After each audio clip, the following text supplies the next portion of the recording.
We are ready to go now. All bags are packed and Kitty Slitzer is already here. Buong bahay na naman ang dala namin. Ha? We are ready for our vacation. Okay, Kalisi?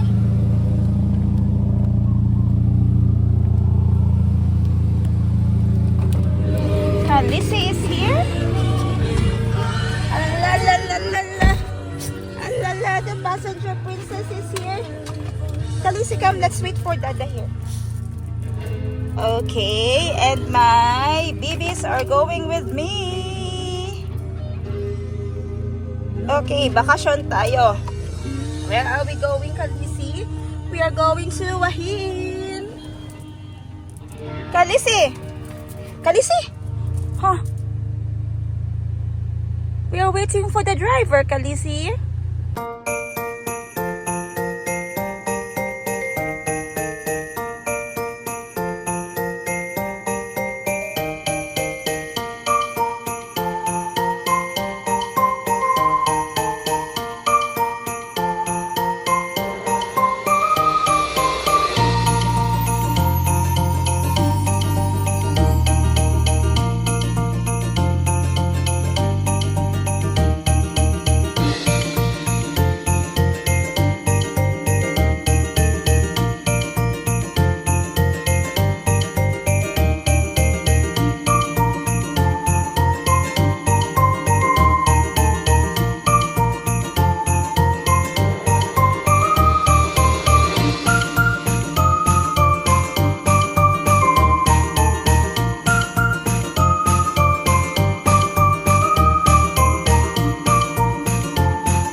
Bumaba si Dada para bumili ng food.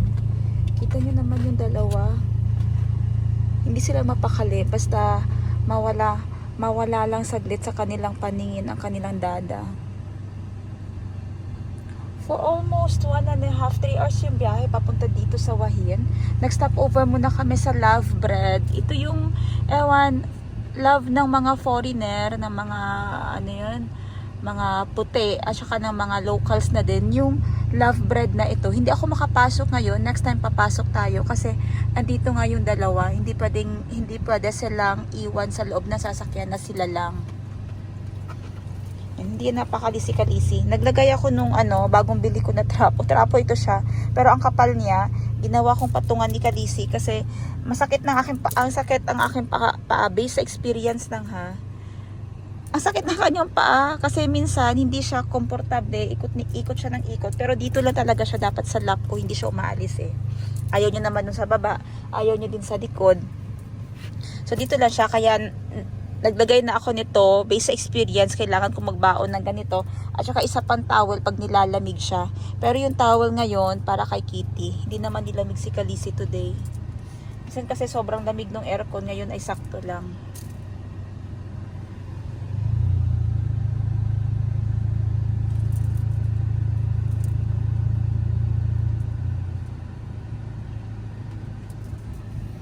Ganyan yan sila, hindi mapakali pag wala si dada nila.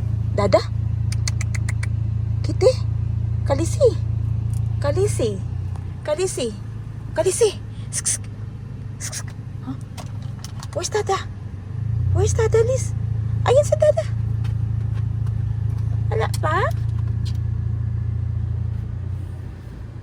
Ito ang ingay niya. Hindi kasi ito sanay na lumabas.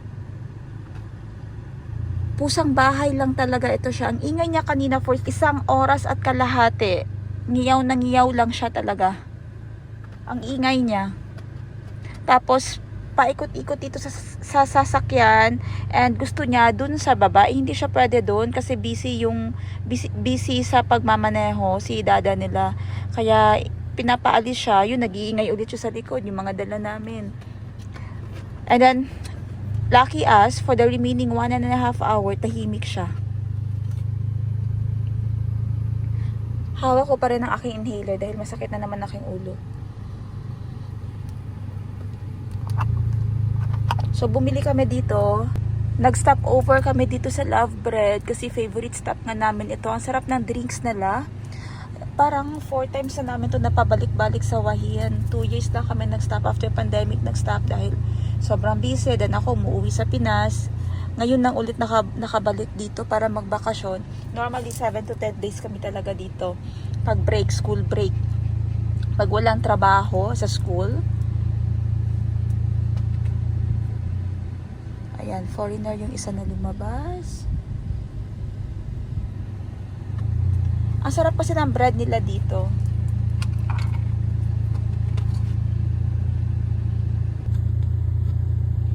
Ayan, excited na si Kalisi dahil andyan na si Dada, nakabalik na.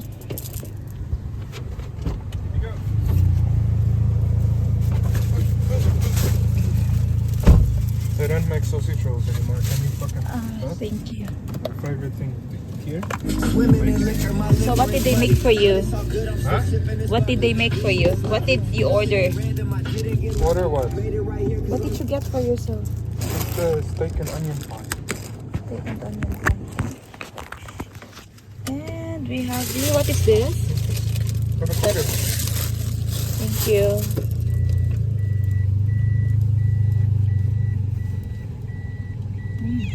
Yes, Kitty. What is it again now?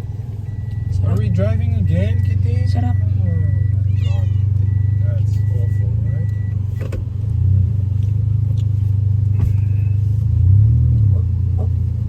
Is this the exit? Yeah. Put on your map. Andito na kami after 3 hours. Andito na kami sa accommodation. Ayan, pinipili namin na makakuha ng bahay talaga na welcome ang mga pets. Where's the car key now? Tour ko lang kayo saglit bago namin madumihan ang bahay na ito. We booked this on Airbnb. No, not Airbnb anymore. Personal contact already. Ayan, this village is in Wahin. Ang laki ng bahay, kasya 30 tao. Tapos ang rooms dito ay 2 rooms. Ang laki, no? May, ayan. Pa dito ay open. Yeah. Wait, parang nilak ulit.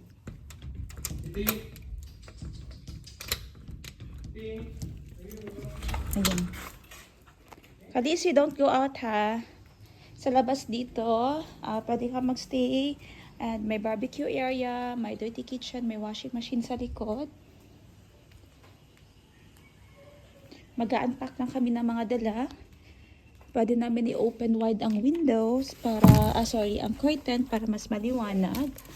Ayan, ito yung gusto ko sa bahay pag glass doors. Kasi most ventilated siya, well ventilated. And then naka-on na yung aircon. Is it cold? Did you turn on the aircon? And there's spare bed on the living room. This is the living room. My sofa, my table. Obviously, there's a TV over there. Very homey. Prepared na nila ang fridge. There's the lights.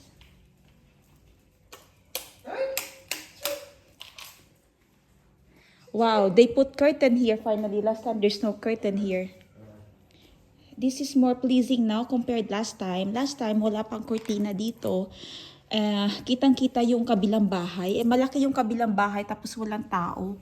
Ang laki, mansion yung kabilang bahay, walang tao. Natatakot ako every time lumalabas ako pag gabi. Yung pumupunta dito sa kusina, tapos yun ang nakikita ko doon. So, sa kitchen, malaki ang kitchen. May dining table. Ayan. Oh, may parang pa-disco light na. Ang fridge, malinis ang fridge.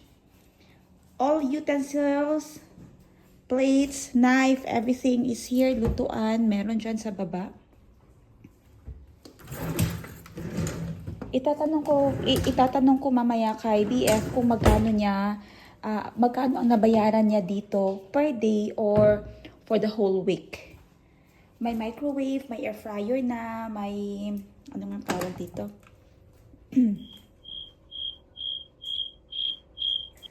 May induction cooker.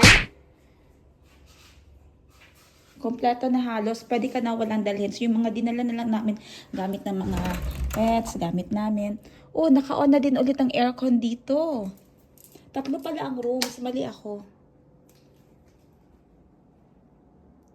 Ang lamig. 2 lang kami. Another CR dito. Toilet and bath. Before, wala ito. So, we are happy na andyan na siya. And may working desk na ako doon ulit. Anang inayos na nila ito. Mas maganda na yung sofa na inilagay. Another room here. Oh, may mirror dyan. OTD natin. Charat! Natagal ang aking scarf. Another room na open. Malamig na din. King bed ang nakalagay. May salamin, may wardrobe. Ayan. And the main bedroom is here. So, hinahakot na ni Dada ang kanyang mga gamit ng pets. Dito ni Kitty, bahay ng mga pets. Here. But nagdala pa rin kami ng sarili naming bed, blanket.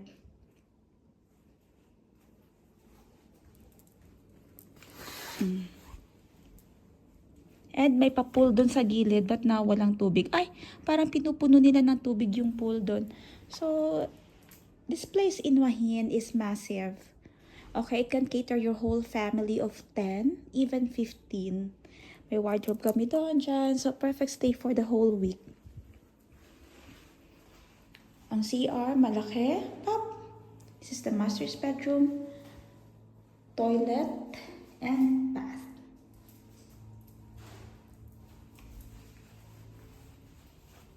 Toilet and shower pala.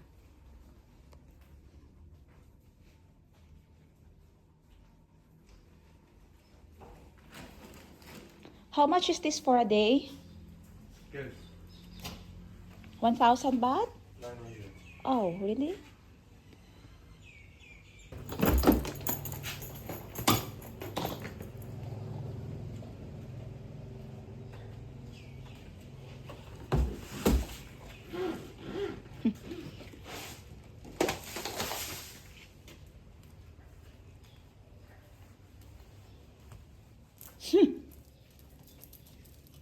It's yours, Pinapano.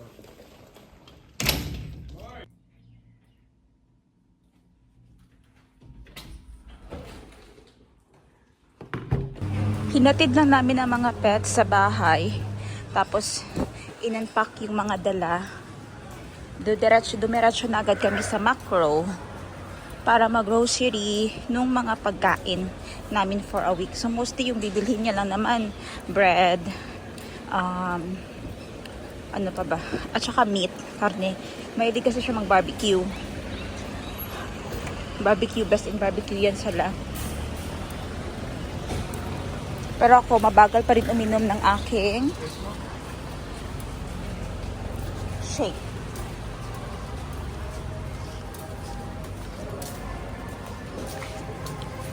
Did you see it? Bin. Bean. Bin. Bean? Bin. Bean. On Ayan, siya nang bahala mag-grocery.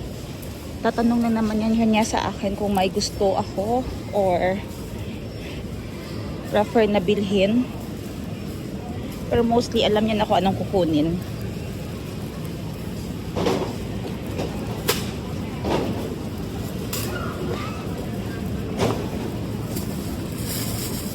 Hindi mawawala ang patatas.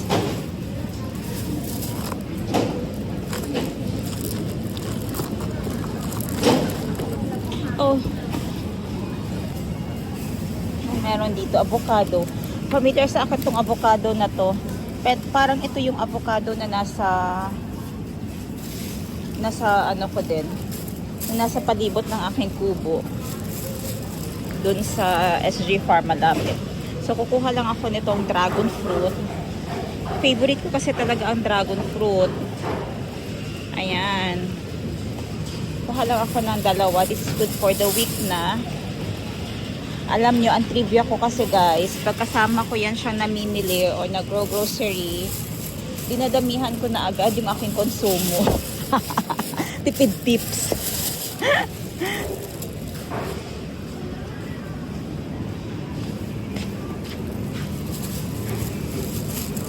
Tomatoes, I like the cherry tomatoes. Magkano ba? Mahal si cherry honey queen tomato, 85 baht. Mahal naman. Masyadong madami.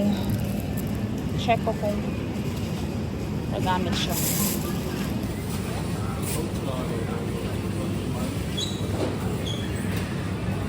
How much is the other butter? They're butter. They don't have it here. It's a better Leah or something. Oh, no. I forgot something. The butter knife. I think they have. They will have there. Okay.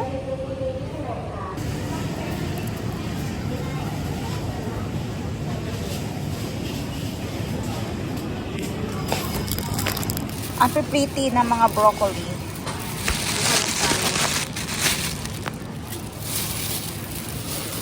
Ayan.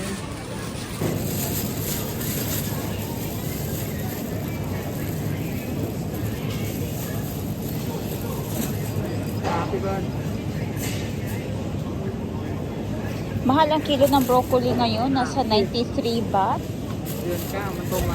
Nasa 150, 160 pesos. 37 baht ito nakuha ko. Nasa 60 din. Minsan yung mga ganito, nasa 30 pesos lang yung ganito kalaki. Not our usual brand. How does it smell? Delicious? Where? Cheese has weird smell. Even the blue cheese. I tasted the blue cheese and that is Arla red cheddar. Yeah, this one is Jesus. So what now?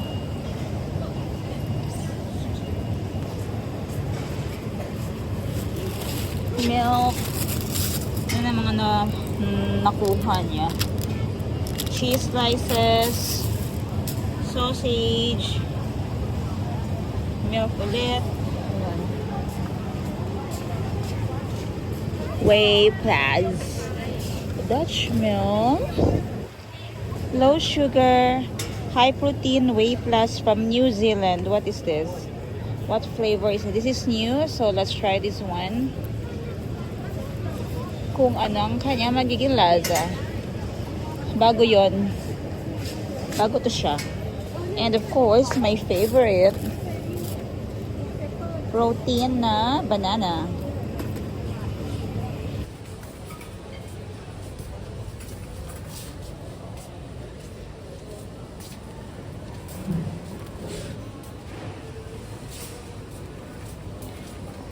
Paborito ko kasi yung ano, paborito ko yung hot chocolate. So, hinanap niya dito kasi nakalimutan niya daw dalhin.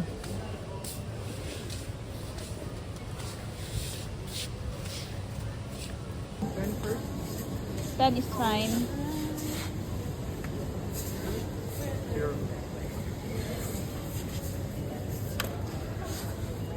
Let's get 10 first. There's 7-Eleven nearby.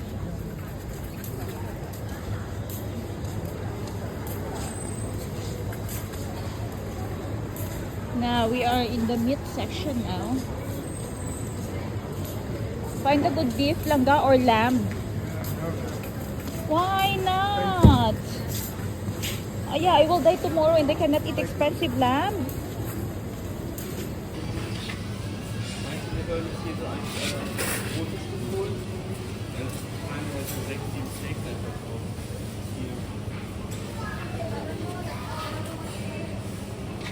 Get it. Wow. Thai Wagyu beef. Because someone is going to barbecue tonight. What else? Did you bring the coal? Huh? Did you bring the coal? Check. We have to check there. If not, we have to get on the way home.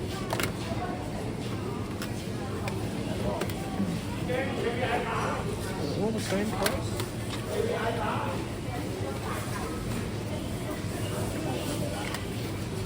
Just get 3 first. Yeah. Okay. Stop na lang ka. The fat on that. Stop na, don't enough.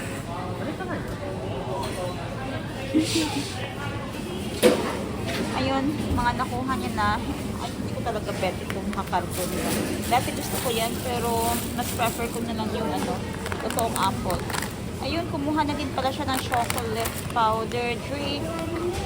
Kasi paborito ko yung ginagawa niya na ganito before matulog. Pag nagre-request ako, hot chocolate. Ang sarap nung timpla niya ng ganyan. Ah. Minsan hindi niya pinapansin pag sinasabi ko na gusto kong uminom. Thai Wagyu beef. Coal. Don't forget the coal. Grab it all. It's okay. I don't want to touch that. You couldn't touch that. Oh. We have gloves over there. There's gloves over there. Oh, thank you. You need gloves. Okay. Is that enough? Enough na enough.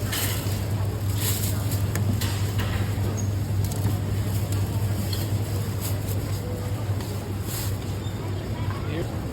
Papakilo na muna yung nakuhang ibang karne. Butchery. Laka ng area ng macro dito sa Wahin. Madami din kasing tourist dito sa Wahin kasi mas peaceful. Ang iba kasi gusto ng peaceful lang. Mas peaceful siya than Pattaya and Phuket. And palibot namin ay beaches na din. Pero hindi kami nakikihalubilo dun sa beaches na may madaming tao, madaming foreigners. May beaches kami na specific. Thighs, right? Where is the Thai? This one lang oh. We prefer on this beach. May beach kami na pinupuntahan na gustong-gusto ni Kalisi kasi wala masyadong tao. And Kalisi can play all the time she wants na walang inaabalang ibang tao. And kami din walang maingay. Kami lang yung tao doon. Few families sometime na nasa-stop by. At saka yung lugar ay parang hindi naman kasi sa atin pag beach and then masyadong tahimik, parang ginagawang ano, tambayan ng mga couples, yung parang hindi naman sa ano, pero iba na yung dating ng area. But dito maganda yung ano, solemn, respected yung lugar. Ayun, pumupunta na kami doon, may dala kaming banig. This time may dala kaming chair, tapos snacks. Doon kami mag-spend the rest ng aming hapon. Ayan guys, if we are in the Philippines, these products are not accessible. If we are going somewhere for a vacation, you have to bring everything, even the grocery, because that place might you might not get the stuff that you need when you get into that place.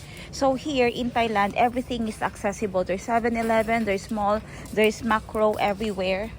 So it's fine if you don't bring your stuff with you or you don't bring groceries. Except if you're in the middle of nowhere, right? Yeah, but have you been to the middle of nowhere? Yes. Where? In the, Oh, what do you call it? The areas that are in the middle of nowhere. where? Have we been there? No. Yeah, The no. English camps and those areas. Okay, but we Uttar haven't been Pradesh, there. Those places. The topic is to only vacation places. Touristy places. Touristy? Mga kinuha na lang din niya yung malaking tissue para kung hindi din naman kumuha na lang din siya ng malaking tissue dahil nag-report ako na nawala ng tissue sa bahay. So, yung malaki na nang kinuha niya para yung extra dadalhin na lang namin pag uwi namin. Ito yung mga nadagdag natin, tubigs, soda, hindi ako pala inom ng soda, yung aking kasama lang, coal, uling, magandang kanilang uling no, naka-design. Hindi lang naman ang nadagdag. Okay, ganyan yung ating pagbabayad. Buhat and lipat sa kabilang cart. Ang galing nila magbuhat. Ang galing nila magbuhat.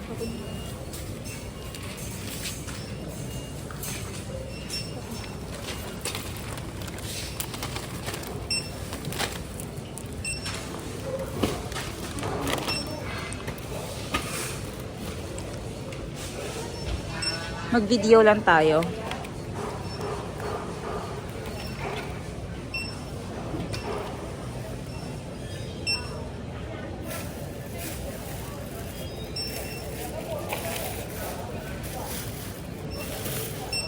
Actually, mga prutas, patatas, kamatis, pagkain ni Kalisi yung ibang chicken.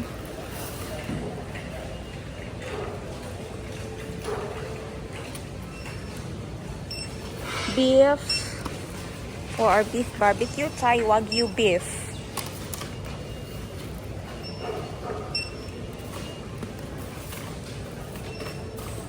Really lang ga? Why is 3,000 now? Huh? The butter, the chocolate powder, milk again. Protein, other milk, and the sausages. Let's see sa ching-ching kung magkano ang kanyang babayaran sa grocery na ito. Kaya mas masaya pag sa akin kasama dahil pa ang bill ay para lang sa konsumo namin for a week. Hindi pa yan enough kasi for sure kakain sa labas. Everyday may mga stops kami dun sa Love Bread. Gusto namin yung bread doon. Bibili ng mga shake. Pag nasa labas, bibili ako ng mga tawag niyan, mga drinks din. Pag magkasama kami, siya halos yung nagbabayad. Although minsan hindi ako sanay, lalo na pag magkasama kami. Para nahihiya ba ako na may ibang nagbabayad for me.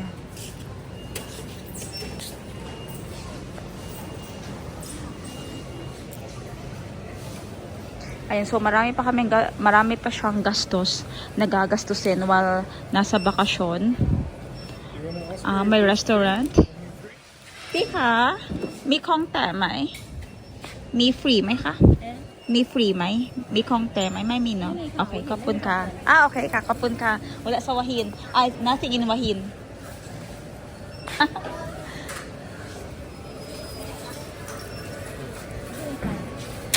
Kapun ka.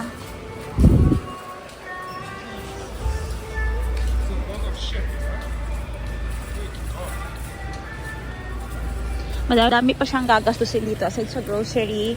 So everyday may mga lakad kami.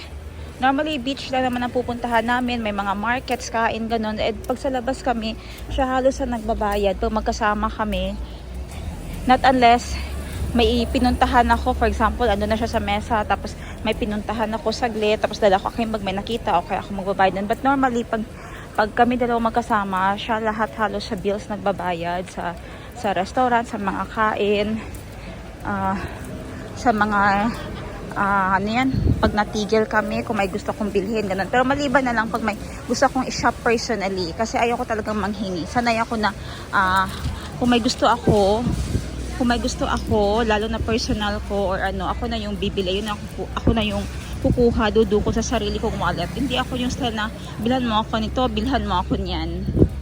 No, but mostly, pag magkasama kami, pagkain, kanyan. Sometimes naman, dati, tinatanong niya ako na,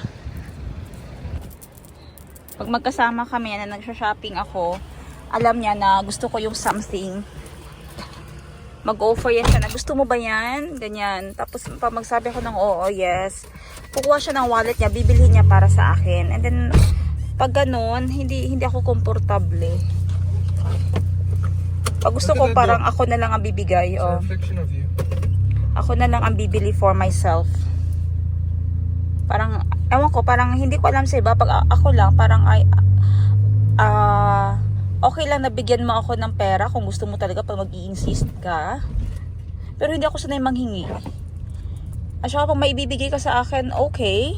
Pero mas lalong nahihiya ako pag ikaw yung nagbayad ng something na gusto ko. For example, material things.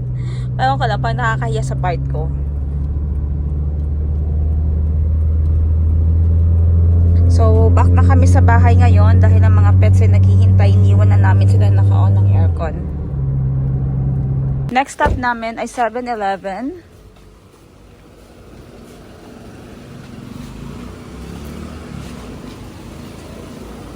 Langga! Close it! Did you close it? Oh, yes. Try to go in quickly because that guy's Kaya nga.